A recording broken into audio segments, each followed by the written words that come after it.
I got to see the new Tim Robinson and Paul Rudd comedy this year in Toronto called Friendship, which was recently picked up by A24. And without giving away any of the jokes or the skits, it's pretty much about these two guys that are newly acquainted neighbors that start a friendship. And then if you know anything about Tim Robinson's comedy style, some weird stuff starts happening. I was skeptical going into this because my friend Jake has been trying to get me into I Think You Should Leave for years now. And the few clips I have seen from that show, I just wasn't laughing as much as he was. It just never really clicked with me. So when they announced this movie was coming to TIFF, I know a lot of people were super excited about it and it was like a must watch for them. For me, it was kind of like if I could get to it, awesome. If not, I'm not really going to prioritize it while I'm there. But as soon as we got there, everybody that saw the movie loved it. They were all saying it's one of the funniest movies of the past few years. So as soon as I started hearing all the hype, I knew I had to try and secure a ticket for Friendship. And luckily I did. I found a ticket kind of last minute for the last screening possible. And I think I got the ideal viewing experience for this because I sat next to two guys who clearly lived in Toronto, have been buddies for years,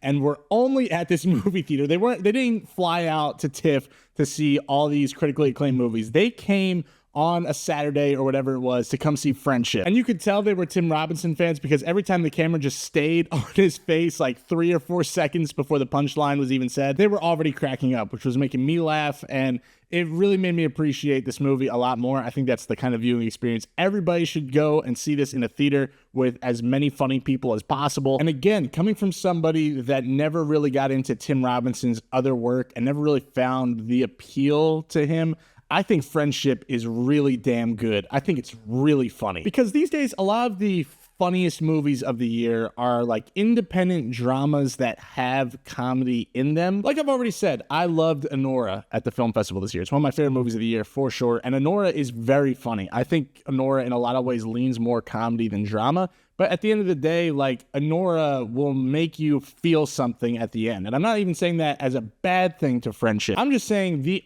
only reason Friendship is being made is to make the audience laugh. There is nothing that's going to make you think deeper here. There's no like little message at the end. It's just flat out hilarious the entire time. And I think the world needs movies like that right now because comedy has gotten bigger in the sense that all these big comedians have huge podcasts now. I mean, stand-up comedy has become a lot more popular in recent years because of stuff like Instagram Reels. So people are dying for really funny stuff. They're just not really getting it in movies these days. And sometimes when I'm on film Twitter, I'm just sick of people being like, oh, you want to see a funny movie this weekend? Go see Problemista. And I really like Problemista. Don't get me wrong. That's like a top 20, top 25 movie of the year for me.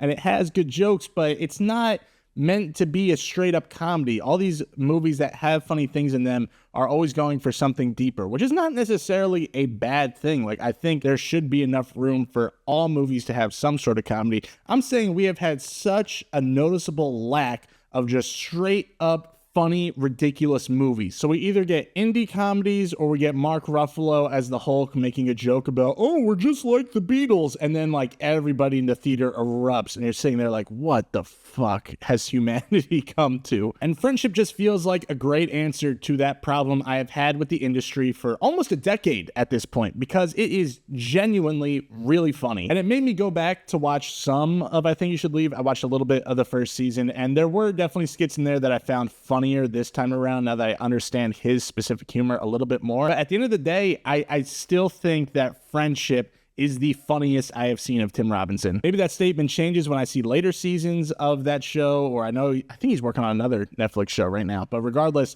I think he's hilarious in this, and it makes me more excited to see what other movies he has up his sleeve in the future. And I don't want to spend too much time on the movie in this specific TIFF recap because I think part of the fun is going in, not knowing any of the bits, you know, and just kind of experiencing it for yourself. Because there's a lot of quotes I could say right now that crack me up, but I'm not going to ruin that for you. I want you to experience that for yourself. Maybe I'll make a longer video on Friendship when it actually comes out. It's going to release sometime in 2025. It is A24. I hope they don't do like a limited release for this one. I feel like Tim Robinson is big enough where you could put him in a good amount of theaters, especially with Paul Rudd right next to him on the cover. If you nail the trailer for this, I do think it could be a pretty good hit for A24, and it's one of the funniest movies of the past few years. And when it comes out, I can't wait to see it again. I'm going to take my girlfriend, my friends. Maybe not everybody will connect with the comedy. I could understand someone walking out and being like, yeah, Tim Robinson's just still not for me. But as someone that was in that seat just a few months ago at this point, he really made a fan out of me with this movie.